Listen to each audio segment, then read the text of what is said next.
go ahead and get your notes out.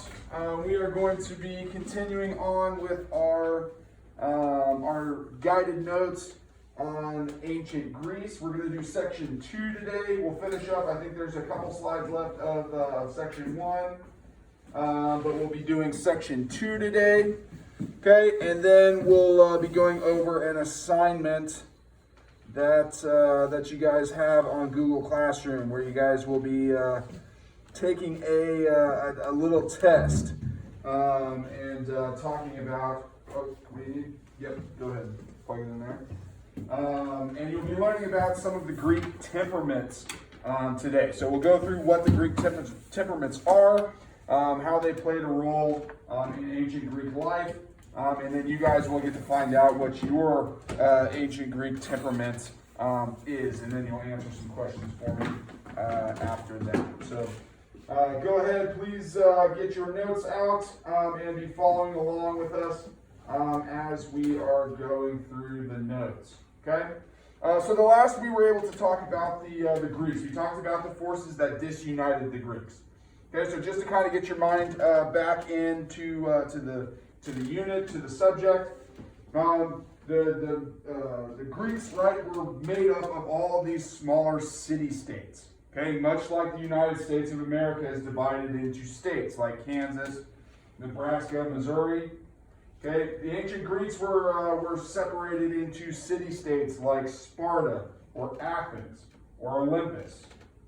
Okay, and this was a good and a bad thing. Okay, it was good because it allowed each individual city-state to kind of have their own culture, to kind of have their own personality, but it also hindered the overall Greek civilization, because a lot of these city-states were kind of disjointed, okay, for different reasons. The reasons we talked about here were they were loyal to city-state first and foremost, right? Not necessarily the Greeks, okay? They were divided by their geography, right? Greece is a very mountainous place, okay? And so they, could not communicate well with one another.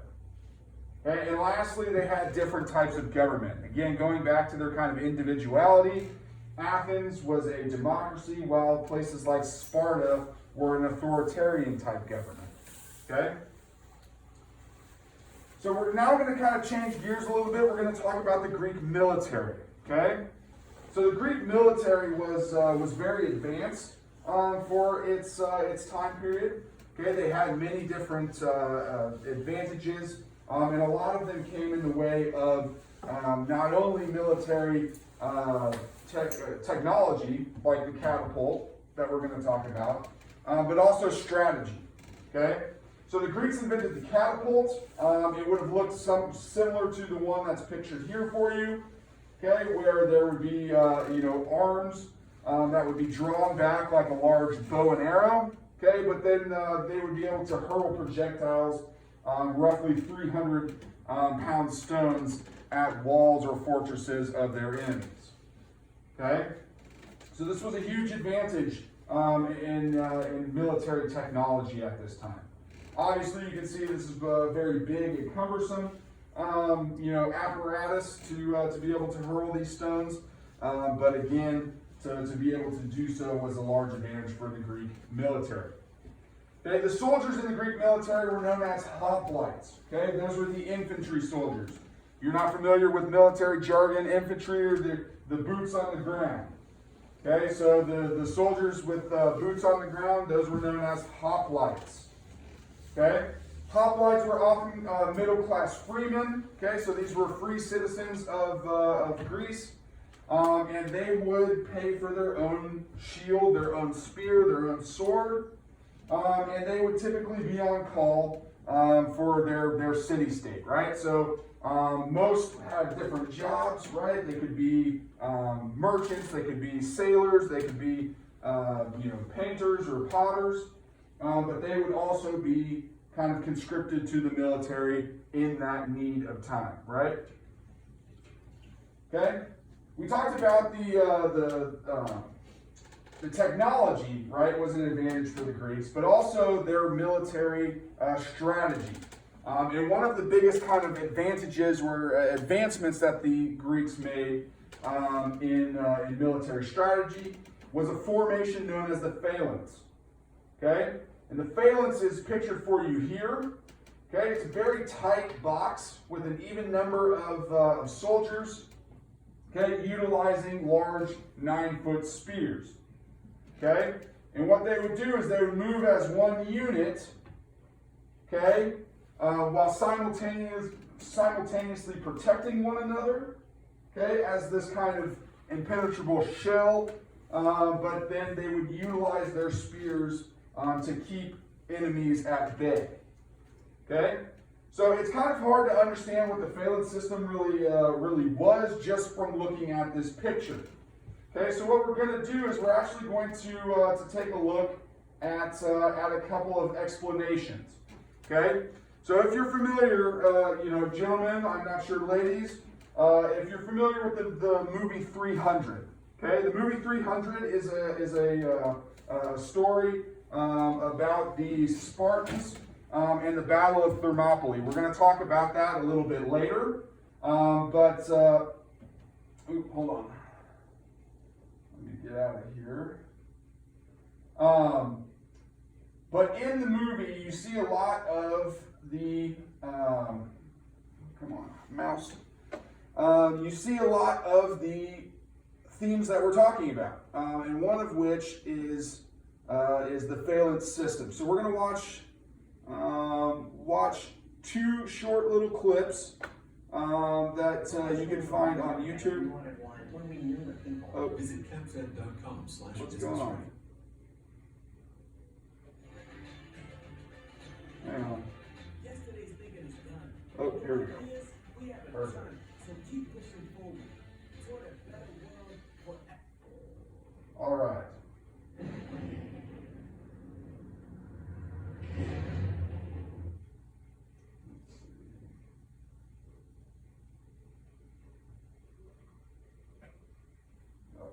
I'm not even sharing my screen now. There we go. Okay, so we're going to watch this this short little clip, and then we'll. So this will be the explanation of a phalanx system. Put your phone away this way. Okay, this will be the explanation, and then the next clip you'll see is kind of one of the battle scenes in the movie, where you actually get to see the phalanx system work as it should. Okay. So let me here. Actually, I'm going to cue this up first. Come on. Let's see. I'm going to cue this up first, and then that way it's ready to go.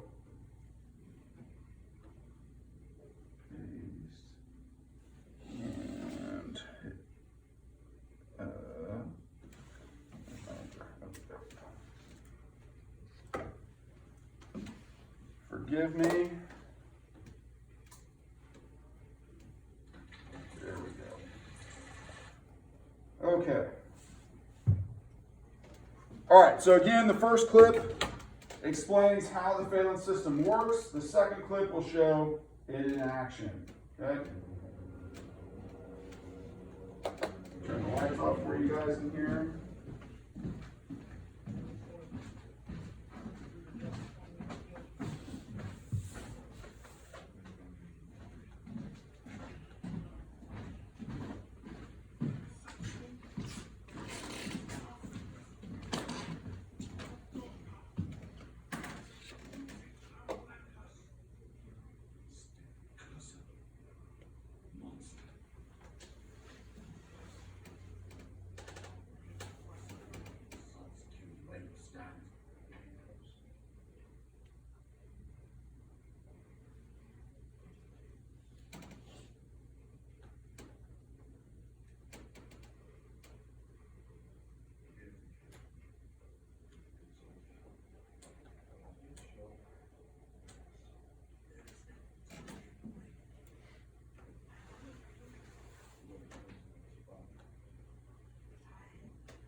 explains the phalanx system.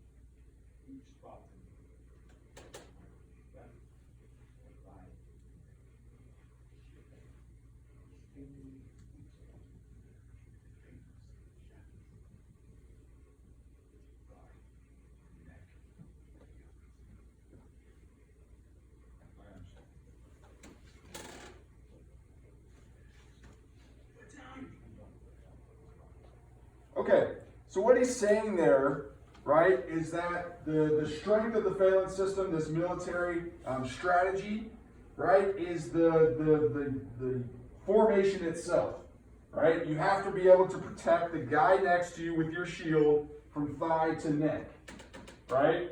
So if you break rank, right, and you leave the guy next to you out to dry, right, that kind of breaks down the whole system. Okay, so it's this idea of utilizing spears and shields for both attack and protection of the unit all at the same time. Okay, so let's take a look at how it works in practice. Okay, so here is a battle scene.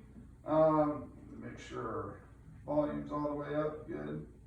Okay, here's a battle scene where you actually get to see the phalanx system work against, or actually in battle. Okay?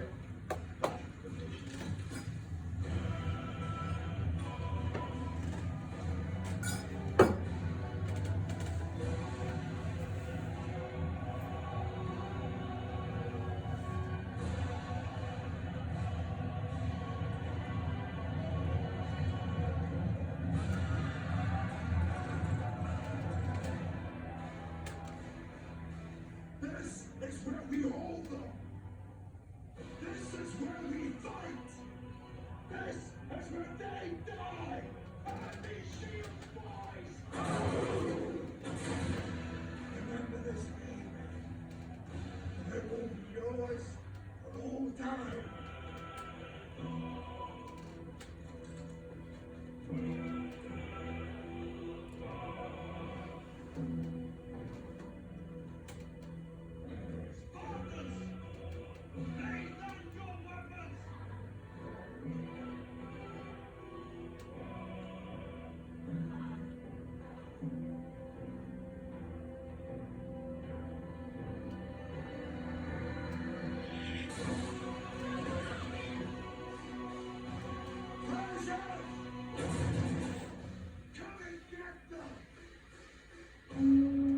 Okay, so you see how they kind of like locked into one another there with their shields?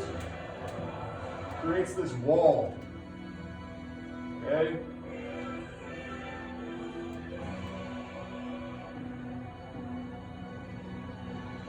We'll talk about the Battle of Thermopylae a little bit later. Okay, that's what this is depicting, is this Persian battle between the Spartans and the Persian army that took place. And through mythology states that there was only 300 Spartans that took on over 1 million Persians. So we'll discuss that further a little bit later on. Okay.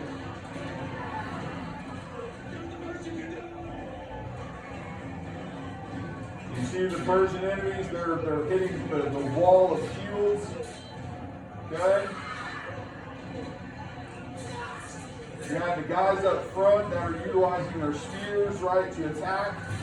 You have the guys in behind that are kind of fortifying those front lines, right?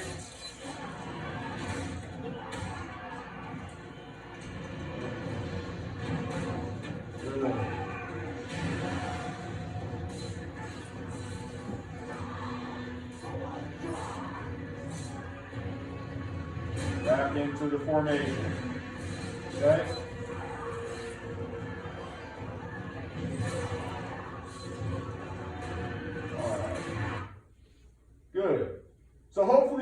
good understanding there of kind of how the phalanx system works, right? It's more about strength in numbers, making sure that the formation is correct. That way you have both offense and defense at the same time.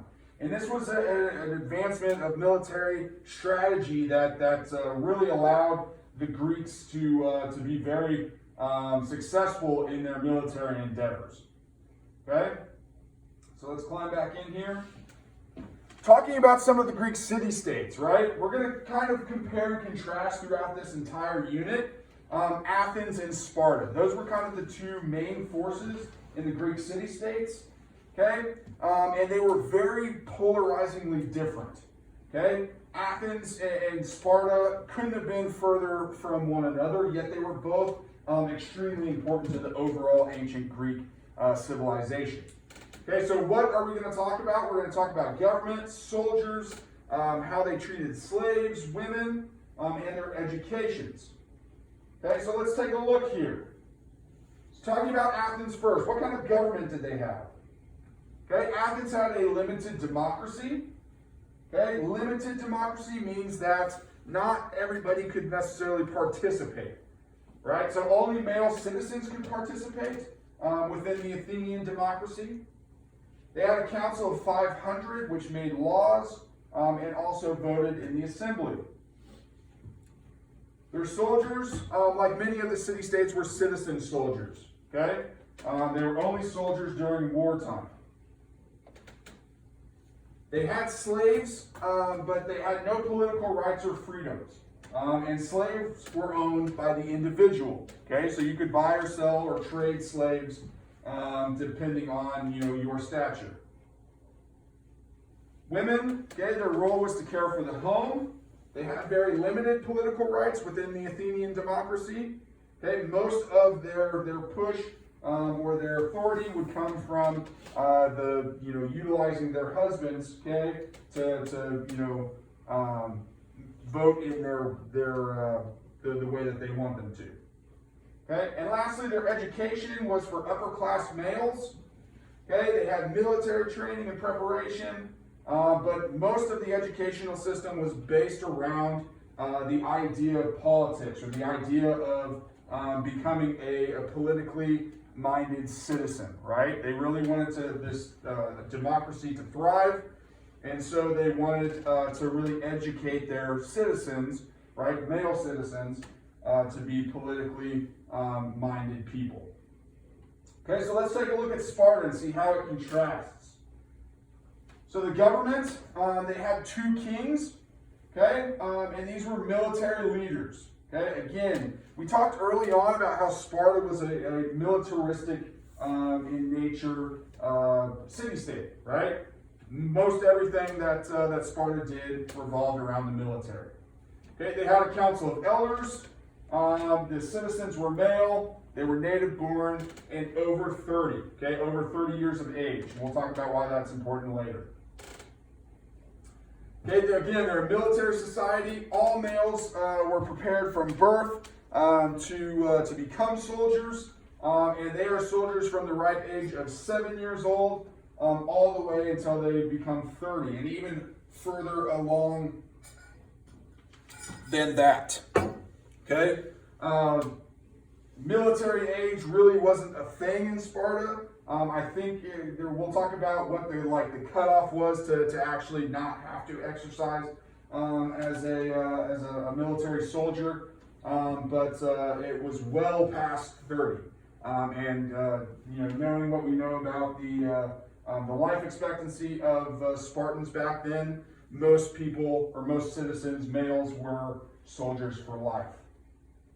Okay? Their slaves were owned by the state. Okay, so government controlled slavery, and many of the slaves in Sparta were conquered peoples. Okay, so Sparta would go and conquer a territory and enslave the people that they had just conquered. Okay, their women were also prepared for physical fighting. They had a right to inherit property, but then again, like most women during this time period, must obey their husbands. Education was again for males only. They had a military-based training, again, that starts at the age of 7, where they'd be taught to fight. They'd be taught to again, do all the things that a military soldier was required to do.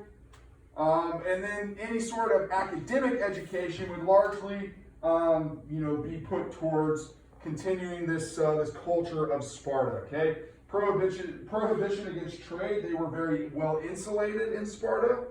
Okay, they didn't want to trade. They didn't want to travel. They didn't really want to mix with any other people other than to go fight with them. Okay. Okay, so looking at Sparta a little bit more closely. Okay, Spartans, they conquered the Peloponnesians. Okay, the Peloponnesians became slaves, or what were known as Helots. Okay, Helots at one point in time outnumbered the Spartans 20 to 1. Okay, so for every 20 slaves, there was 1 Spartan. And this really terrified the Spartans. Okay, they started to think that maybe they would succumb to some sort of revolt. If these slaves ever had the mind to attack, they wouldn't be able to do anything. So they started to become heavily militaristic. Okay, they wanted to train their people in military ways so that in the event that that were to take place, that they would be able to quell the revolt regardless of how many slaves it was. Okay, so here's the life of a Spartan. Okay, so I'm just going to go through this very briefly with you. You have access to the PowerPoint, so you can go through and read it as we're going over it. Okay, but newborns were always brought to this council called the ephors. Okay, and they would be examined. Okay, if a baby was determined to be sickly or deformed in some way, the baby would be discarded, oftentimes thrown off of a cliff or just sent out into the wild without any kind of way to take care of itself. Okay, healthy babies would be returned to their parents, where they would then be raised as Spartans. Okay, at the age of 7, males were sent to military school, where they would receive again physical training. They would be toughened up with things like daily beatings, but they would also be taught basic skills, right, to succeed in the military. At the age of 20, they would become full-fledged soldiers. They would be allowed to get married, but they would have to live in the military barracks until they were 30 years old. Okay? At the age of 30, the soldiers could then become citizens. They could own their own property. They could then if they were married, they could then have their wives live with them. But again, they would remain in the military until the age of 60. Okay? And the age of 60 again was so far out due to their young life expectancies that likely this was a lifetime of service to the military. Okay? So we're going to go through, hopefully you got the study questions. Okay, make sure that you're taking a look at those. Oh, got a question. Sure, BJ, I can do that for you. Yeah, you have access to this PowerPoint on Google Classroom. Okay, so if you want to look at the notes, you're at the slides, you can always go back to Google Classroom and go over them yourself, okay? But I'll show you any slides that you'd like to once we're complete. Okay, good question. Okay, so now we're going to start to look more at the cultural aspect. We kind of set the building blocks of who the Greeks were, okay? But we really don't know much about their culture yet, okay? So their Hellenic culture. Okay, the term Hellenic refers to the culture of ancient Greece, and especially those who considered themselves Greek by birth. Okay, Greek by birth. We talked about the Hellenists as the first Greeks. Remember, there were Indo-European nomads that came to the area that is Greece and Turkey and expelled the Cretans, right? So to be Hellenic is to be Greek. Right? That was the culture of being Greek. Okay? And this Hellenic culture is the one that we really focus on as influencing the Western civilization, or influencing us today. Okay? Let's talk about Athens. Okay? Athens was at the forefront of this Hellenic culture. Okay? Make sure that you guys have this in your notes. If you don't already, we should be following along. Okay? But Athens was well known as a power of the ancient Greeks, but they were well known for their democracy. Okay? And the invention of this political system known as democracy.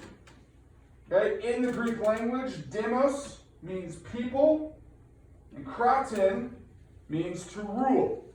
Okay, now you might say, well, democracy, so that's the root of the word democracy, right? But you might say, well, does that mean that whoever's in charge of the democracy rules the people? No, it means that the people rule the government. And knowing what we know about democracy here in America, right? We have votes. We get to elect the people that we put into positions of power.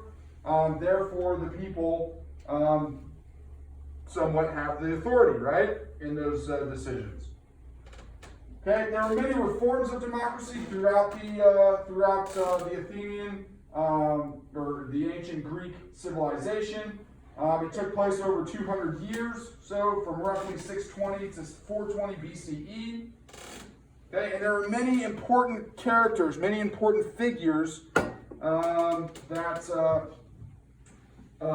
really had a hand in creating this Athenian democracy.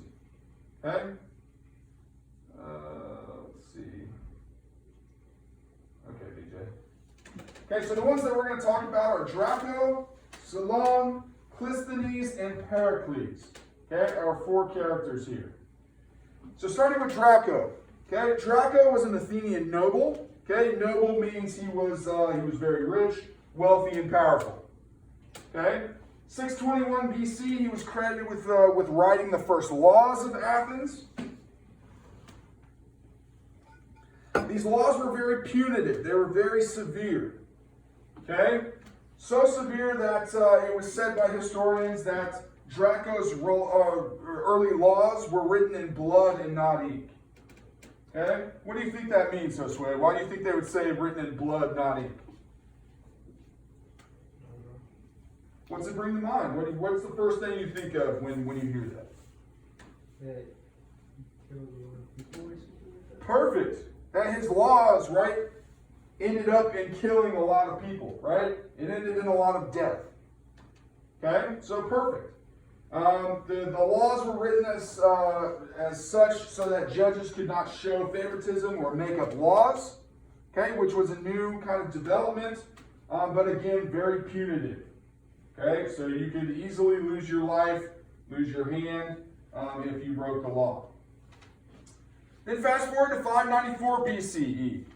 Okay, Solon enters and he helps to rewrite Draco's laws. Again, Draco's laws were very punitive, okay? And Solon really kind of lightens them up. Okay? He helps the poor. So he helps create legislation to help the poorer citizens participate in the democracy. He ends debt enslavement. Okay, he cancels land mortgages. Okay, so when people would go buy or take out money to purchase land, he helped to kind of alleviate that financial burden. And he also limited the amount of land a person could own. Now, Luke, we know that Solon was felt that helping the poor was a good thing to do. Okay, why do we think that he would limit the amount of land a person could own? How does that help the poor? I don't know. I have it written down like I did all these. I just don't know. No. Like I understand. I'm just asking you to think deeper about why do you think limiting the amount of land would be good for somebody one person doesn't own a whole bunch of land and other people have to live on small plots of land? Great. So one person can't buy up all the land, right? If there's an unlimited amount of land that someone can own, right? Then the richest guy is probably going to go buy up all the land. And what's he going to do? He's either going to rent you the ability to stay on his land, Okay, or he's going to sell it to you for, a big markup. Okay, so by salon, really limiting the amount a person could own, he's giving the little guy, he's giving the poor, of the civilization an opportunity to buy in for themselves. Okay, and not have to, pay somebody else for the luxury of just living. Okay, good. On to Clisthenes, 508 BCE. Okay, Clisthenes really takes a swing at kind of rewriting the Athenian democracy. He adds to the Athenian assembly, so this is the group of people that get together to vote on important issues. He creates the Council of 500, which was there to represent different classes of people in ancient Greece. Okay, officials were elected. They had executive power. Okay, there were 10 generals called strategii. Okay, that would be elected for 1 year. These strategii, right? They were very important. They almost acted as like the president of the United States. Okay, except there were 10 of them. Okay, he granted citizenship to some freemen, and then he also came up with the system of what's called ostracism. Okay, ostracism is still a word that we use today in English. Okay, but the name, it comes from a process where names would be written on what's called ostracon. Okay, ostracon. These are pieces of broken pottery. Okay, and once a year, people would vote on, okay, who they wanted to ostracize. Okay, ostracize. And essentially what this was, it was like their civilization playing the game, Survivor, right? Have you guys seen that show? Okay, where everybody votes somebody off the island. Okay, this is essentially what they were doing. They were voting somebody out of Athens. Okay, so what it did was it helped to kind of keep people on their toes, so to speak. If you were, going to be the village, drunk or idiot, you could potentially be kicked out because you're not helping society. So it was really a system to really make sure that everyone was improving society and not holding people back. Does that make sense? Okay. And then lastly, you have Pericles. Okay, and Pericles might be the greatest of all of these politicians or these political figures in ancient Athens. Okay, from 461 to 429 was known as the Golden Age of Pericles. He was repeatedly elected to that position of strategist, right, which is those 10 kind of political figures, much like a president. Okay. He believed that all citizens should be able to hold public office. Okay? He wanted people who were in those public offices to be paid for their service. Okay, so this also kind of made it a little bit more enticing for smart people to actually go get a job within the government. Okay? The Golden Age of Pericles also sees the developments of art and architecture again. Anytime you hear the term Golden Age, typically that's going to come with some period of peace and prosperity. And with peace and prosperity, you're always going to have, art and architecture kind of thriving. Okay, especially back in these ancient civilizations. Okay? All right, so we are going to stop here. And we are going to talk about Greek philosophy tomorrow. Okay? So we're going to do now an assignment. I think you guys might have some fun with this assignment. If you'll go ahead and pull up Google Classroom. Pull up Google Classroom. I'm going to do the same. Let's see, where's there it is.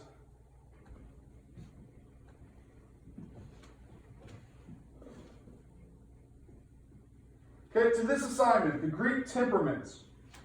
Okay, now we're going to go through these Greek temperaments here. And I'm going to read them aloud to you. That way you kind of have an understanding of what these 4 Greek temperaments are. Okay, now it said, and we're going to talk about this more in depth tomorrow when we go over the early Greek philosophers. Okay, But these four, the Greeks believed that that everybody kind of fell into these four kind of temperamental categories. Okay? So as I'm reading through these, start to think about yourself and your own temperament. Does everyone know what a temperament is? It's kind of your character, it's kind of how you act, how you think, how you feel. Okay, is your temperament. Okay? Somebody might say you have a very happy temperament, or you have an angry temperament. Okay, but it's kind of your feeling and how you outwardly show that. All right. So these four came from ancient Greece and the philosophers that we're going to be talking about tomorrow. Okay, but I'm going to read these aloud. And again, I want you to think about how you yourself may fit or not fit into some of these categories. Okay, the first one is sanguine.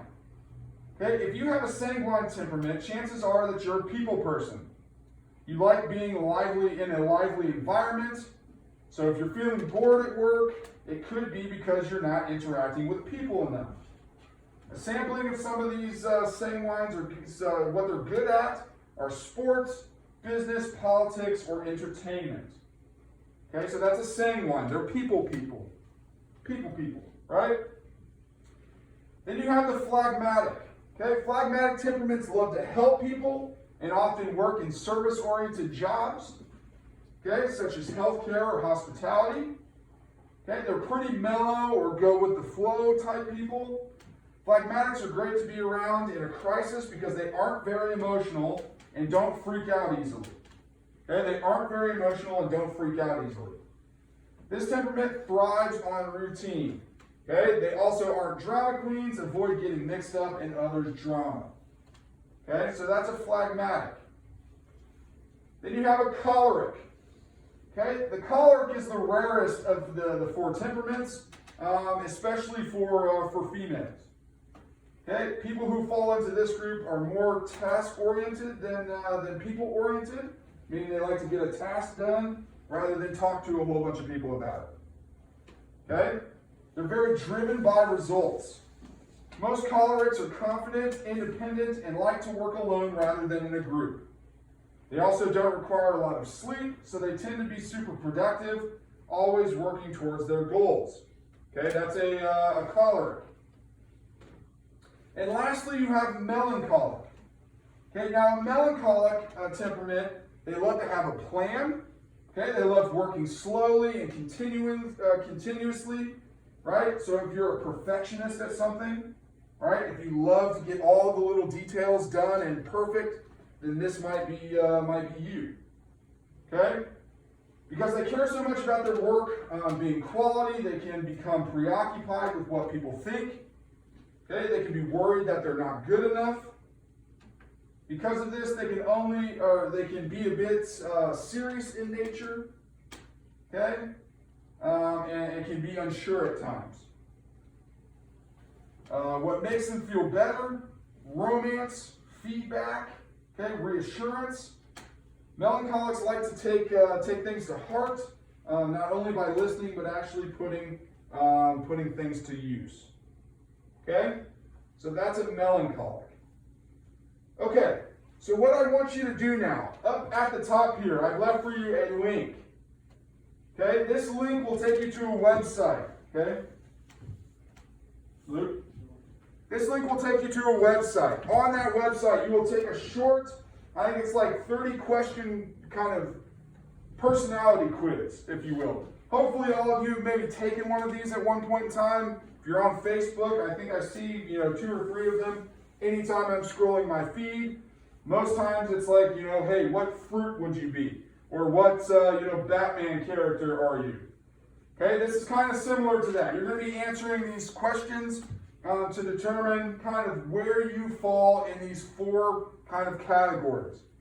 Okay?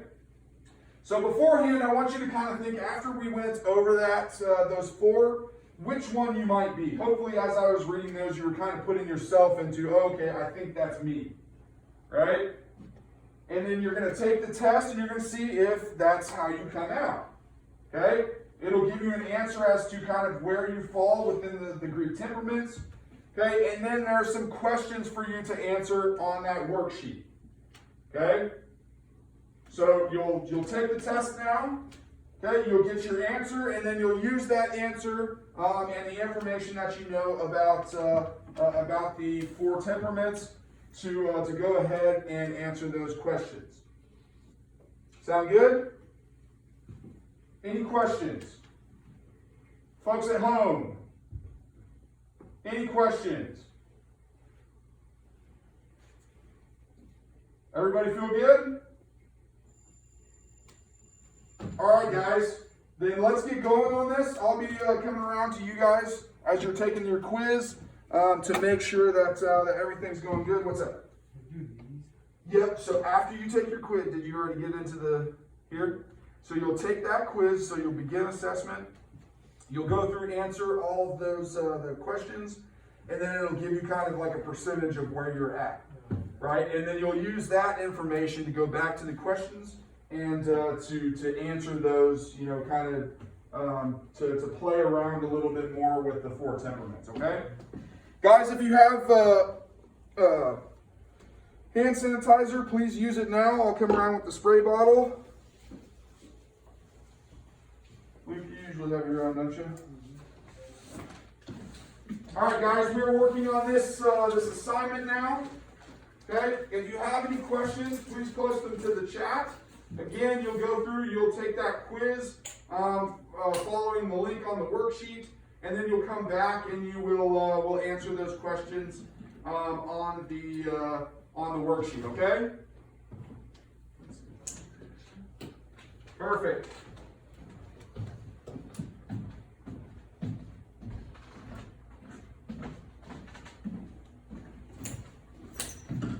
All right.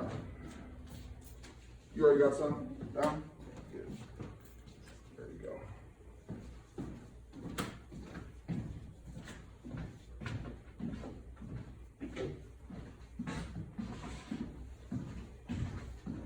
This Greek temperaments assignment is due tomorrow, okay? But you have plenty of class time today to go through, get your test done, and then to answer those simple questions and get this turned in. Again, make sure that you're turning this in on Google Classroom.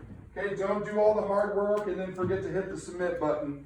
Okay, I want to be able to grade and to read your work and to kind of learn a little bit more about you guys and your specific temperaments. Okay.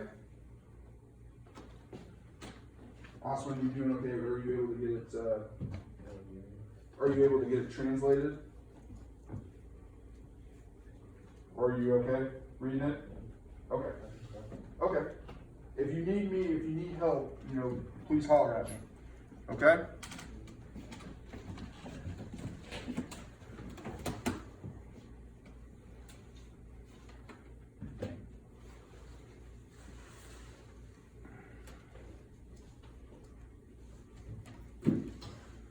All right. Good. So see how it gives you your breakdown there? Yeah. Okay. Now you want to keep that page open, right? Don't cancel out of that. Keep that page open, and then use that information so you can get your description there.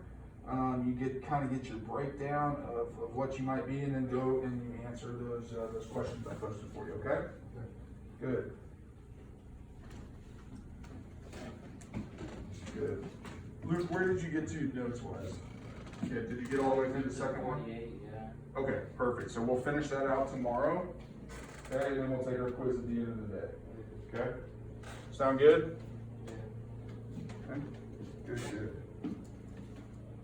All right, guys. If you need anything, please holler at me.